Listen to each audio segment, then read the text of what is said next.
स्वागत है आपका हमारे नए चैनल मिस्टिक भारत पर, जहां हम खोलते हैं उन रहस्यों के द्वार जो छिपे हैं भारत की प्राचीन शक्तियों, मंत्रों और देवताओं की कथा में।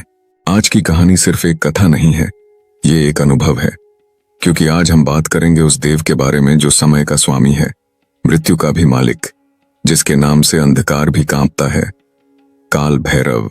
क्या हो सकता है कि उनके मंत्र आज भी हमारे आधुनिक जीवन में शक्ति, शांति और परिवर्तन ला सकते हैं? आइए चलिए इस रहस्यमय यात्रा पर। दिल्ली का एक सर्द नवंबर महीना था। रात के 11 बजे और ऑफिस से लौटते हुए आरव के फोन में सिर्फ एक ही नोटिफिकेशन बार बार चमक रहा था। Over time completed, 10 hours today. Aarav एक टेक कंपनी में सीनियर इंजीनियर था। दिन रात स्क्रीन के सामने बैठे बैठे अब उसे लगता था कि जिंदगी बस एक रूटीन बन गई है। घर लौटकर खाना, फिर नींद न आने पर मोबाइल स्क्रॉल करना, यही उसका जीवन था। पर उस रात कुछ अलग था, जैसे किसी ने उसके मन में कोई अदृश्य पुकार डाल दी हो। रास्ते में उसने देखा सड़क के किनारे एक छोटा सा शिव मंदिर जो अक्सर बंद रहता था, आज खुला हुआ था। दीवारों पर सिर्फ दीपक की टिमटिमाती रोशनी और भीतर से आती एक गहरी आवाज, ओम काल भैरवाय नमः। आरव ने झांक कर देखा, एक बुजुर्ग साधु काले वस्त्रों में शिवलिंग के सामने बैठा जप कर रहा था। उसकी आंखें बंद थीं, पर उसके चारों ओर हवा जैसे स्थिर हो गई थी। हर मंत्र के साथ मानो कोई ऊर्जा कंपन करती थी। आरव अनायास ही अंदर चला गया। साधु ने आंखें खोली और मुस्कुराकर कहा, आ गया तू? देर तो कर दी, पर आ ही गया। आरव चौंक गया। आप मुझे जानते हैं? साधु, जिसे भैरव बुलाते हैं, वो आ ही जाता है। अब बैठ जा, सुन। फिर उन्होंने कहा, ये शहर, ये मशीनें, ये भाग दौड़, सब तुझे भीतर से तोड़ रही है ना? भैरव की ऊर्जा तुझे फिर से जोड़ सकती है, पर याद रख, जो भैरव को जगाता है उसे खुद को खोना पड़ता है। आरव को उस समय लगा यह शायद कोई बाबा का नाटक होगा। वो उठने ही वाला था कि साधु ने माला से एक काला पत्थर उठाया। इसे अपने पास रख और रात को केवल 3 बार बोल, ओम काल भैरवाय नमः, पर मन सच्चा रखना, वरना मत करना। आरव ने मुस्कुराते हुए पत्थर ले लिया। ठीक है बाबा, कोशिश करूंगा। रात के 2 बजे जब वह अपने कमरे में पहुंचा, नींद नहीं आ रही थी। अचानक वही शब्द उसके मन में गूंज उठे, भैरव बुलाते हैं। उसने सोचा, चलो 3 बार जप लेता हूं, क्या हर्ज है। से उसने पत्थर को हाथ में लिया और धीरे से बोला, ओम काल भैरवाय नमः। पहली बार कुछ नहीं हुआ। दूसरी बार हवा थोड़ी ठंडी लगी। तीसरी बार कमरे की लाइट खुद ब खुद झिलमिलाई और पंखा रुक गया। आरव सिहर गया। चारों ओर सन्नाटा, और तभी उसके मोबाइल स्क्रीन पर अपने आप कुछ टाइप होने लगा। Welcome to the time of Bhairav. Aarav के हाथ कांप गए। उसने मोबाइल फेंक दिया। कमरे में जैसे कोई अदृश्य उपस्थिति थी। फिर अचानक दीवार पर लगी घड़ी की सुइयां घूमनी बंद हो गईं। समय रुक गया था। वह समझ नहीं पा रहा था क्या हो रहा है। बाहर की सड़कें, हॉर्न, सब जैसे एक पल में शांत हो गए। उसने खिड़की से देखा, पूरा मोहल्ला स्थिर था, जैसे तस्वीर बन गया हो। आरव के मुंह से बस निकला, हे भगवान, और उसी क्षण कमरे के कोने से वही साधु की आवाज आई। अब समझ आया, भैरव सिर्फ भय नहीं, नियंत्रण है। जो समय को रोक सकते हैं वो तुझे भी रोक सकते हैं। तेरे विचार, तेरे डर, तेरे पाप। आरव ने पूछा, आप यहां कैसे? साधु बोले, जहां भैरव का मंत्र जप होता है वहां स्थान नहीं रहता। अब तू इस मंत्र को समझ, ये शक्ति है, खेल नहीं। हर शब्द एक तरंग है जो ब्रह्मांड को हिला देती है। जिसने इसे सही भाव से जपा वो समय से परे चला गया।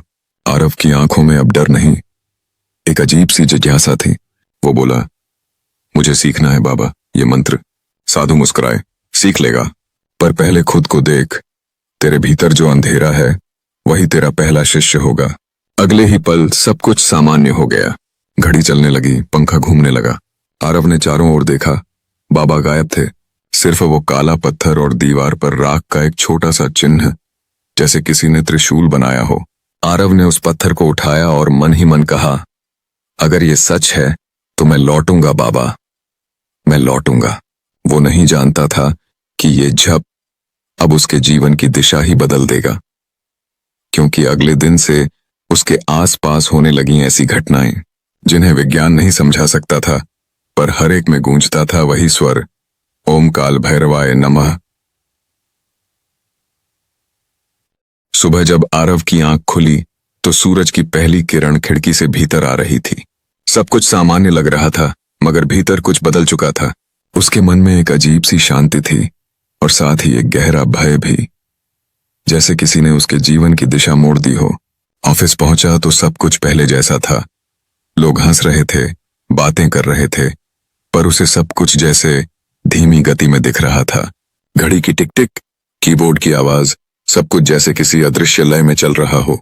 शाम को घर लौटते वक्त फिर वही मंदिर की ओर नजर गई, मगर मंदिर अब बंद था। उसने आसपास के दुकानदार से पूछा, यह मंदिर तो कल रात खुला था, आज बंद क्यों है? वो बूढ़ा दुकानदार बोला, बाबा बेटा, वो मंदिर तो सालों से बंद पड़ा है, यहाँ कोई साधु नहीं आता। आरव के पैरों के नीचे जमीन जैसे खिसक गई।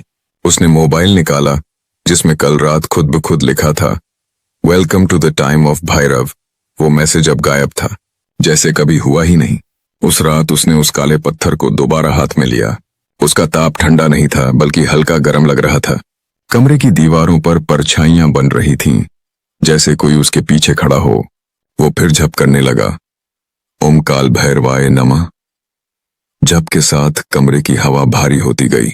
उसके सामने रखी घड़ी फिर रुक गई, पर इस बार उसे डर नहीं लगा। उसने आंखें बंद की, तभी एक आवाज भीतर से आई, भय छोड़, भैरव में प्रवेश कर। उसकी सांसें गहरी होने लगीं और दृश्य बदला। वो अब किसी अंधेरी गली में खड़ा था। चारों ओर दीपों की हल्की रोशनी, बीच में काले वस्त्रों में वही साधु। साधु बोले, तू आया है, अब देख, ये संसार तेरा नहीं, ये तेरा मन है। हर अंधेरा, हर भय, हर क्रोध यहाँ जीवित रूप में खड़ा है। भैरव इन सब पर विजय का नाम है, नाश का नहीं।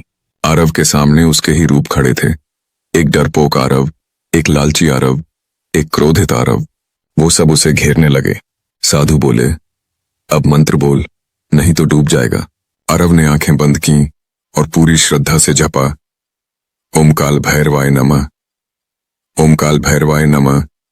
ही मंत्र की तीसरी आवृत्ति निकली, सारे रूप धुएं की तरह मिटने लगे। दीपक की लौ तेज हुई और एक क्षण में सब शांत। अब उसके सामने कोई साधु नहीं था, बस हवा में वही स्वर गूंज रहा था, समय को जीतना है तो स्वयं को जीत। अगले ही पल आरव ने आंखें खोली। वो फिर अपने कमरे में था। पंखा चल रहा था, दीवार पर घड़ी सही चल रही थी, लेकिन अब उसके भीतर अजीब शक्ति थी। भय नहीं, एक दृढ़ संतुलन। अगले कुछ दिनों में उसका जीवन बदल गया। ऑफिस के तनाव में अब वो शांत रहने लगा। लोग कहते, आरव तू पहले से अलग लग रहा है। वो मुस्कुराकर कहता, कुछ मंत्रों में शक्ति होती है, बस विश्वास होना चाहिए। एक रात उसने अपने अनुभव को डायरी में लिखा, भैरव ने मुझे समय का रहस्य दिखाया। समय को रोकना नहीं, उसका साक्षी बनना ही मुक्ति है। डायरी बंद करते ही उसे महसूस हुआ, खिड़की से आती हवा में जैसे कोई हल्की घंटी की आवाज घुल गई हो। वो मुस्कुराया और दीपक जला दिया।